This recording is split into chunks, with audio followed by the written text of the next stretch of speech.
نامانوسی لآخری او لعبد نامان درس له هجدي الحمد لله لخوای بزیاد بی ان شاء الله بد هم مسلمان شي دبيو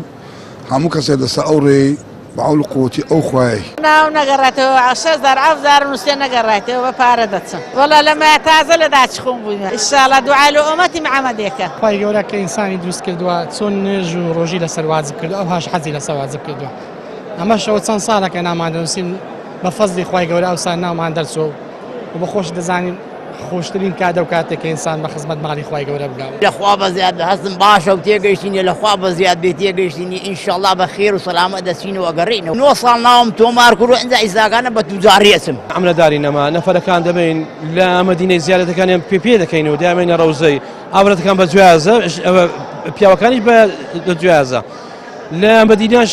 لبين علي لا فندقي اگر هو خصينا دركين خصي حرامين دركين لينا نبين علي ان شاء الله لينا ندير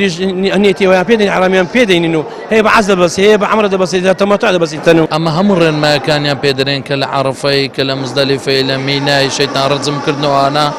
همم رن ما كان بس ليره هم رن ما كان ناغوتري زاروي رن ما كان ليره كتسندي دري احتمالي لفكري امستو بسيار بكن ايدي اما لنا للري لنا وباسي لعرفي همورن ما كان يام بيدرين ان شاء الله.